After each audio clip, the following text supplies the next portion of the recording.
नाज़रीन जोही खां असां रिपोर्ट शेयर कई है मुश्ताक अली रोधनानी। रिपोर्ट मूजिब 12 रबीउल अव्वल बिनी जहानन जे सरदार आका पाण करीम हज़रत मोहम्मद मुस्तफ़ा सल्लल्लाहु अलैहि वसल्लम जी आमद जी ख़ुशी में सॼे जहान जी जोही में भी मरकज़ी जमायत अहले सुन्नत पारां फैज़ान मदीना मस्जिद खां मरकज़ी जमायत अहले सुन्नत तालका जोही जे सदर सैयद नूर मोहम्मद शाह नाज़िम आला जोही, मौलाना गुलाम मुस्तफ़ा लाशारी, मजलिस शोरा जे सदर फारूक अहमद रिंद,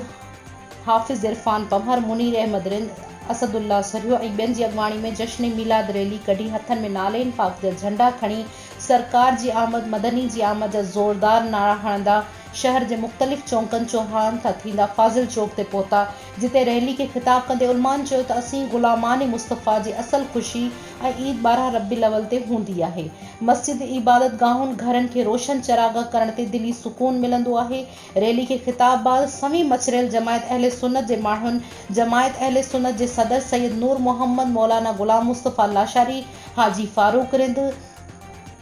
हाफिज़ इरफान पंवर, मुनीर अहमद, असदुल्ला सुरियो ऐं ॿियनि जी अॻवानी में जोही में सफ़ाई न थियण ते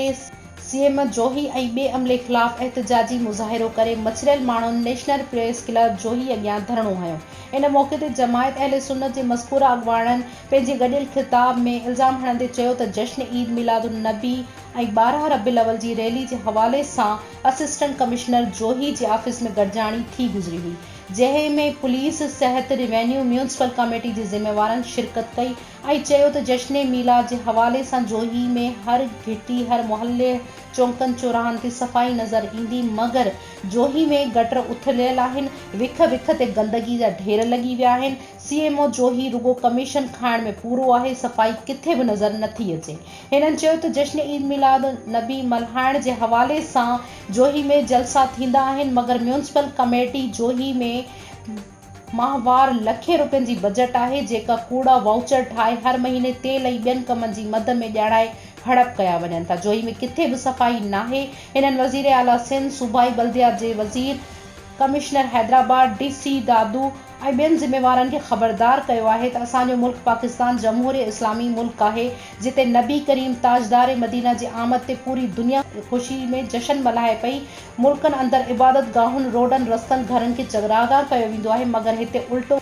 12 रबीउल अव्वल जी पहिरें ॾींहं खां ॼाणे वाणे सफ़ाई सुथराई जो कमु ठप करे छॾियो वियो आहे, जंहिंखे असीं जमायत अहले सुन्नत तरफ़ां साज़िश सम्झूं था। आख़िर में हिननि चिताव ॾींदे चयो त जोही शहर अंदरि सफ़ाई जो निज़ाम बहितर कयो वञे, न त ॿी सूरत में जमायत अहले सुन्नत जोही तरफ़ां डीसी दादू, सीएमओ जोही,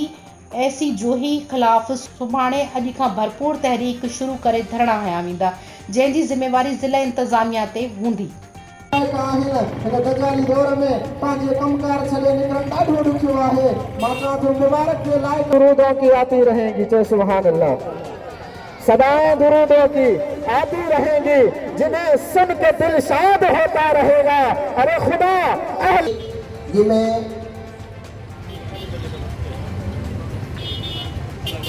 जिनमें खुसूसी किताब है हजरत अल्लामा हाफिज़ अली की ऐसी साहब मीटिंग थी,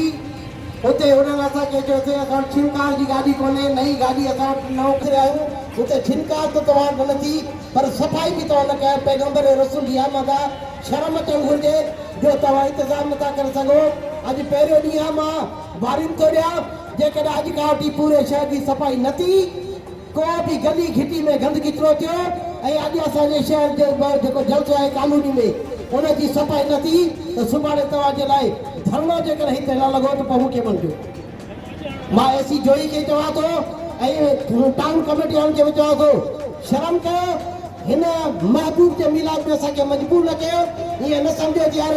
सुन्नी पुरमन हा असां पुरमन आहियूं, पर जेकर असांखे मजबूर कंदो त असांखे ॻाल्हाइण घटि आहे।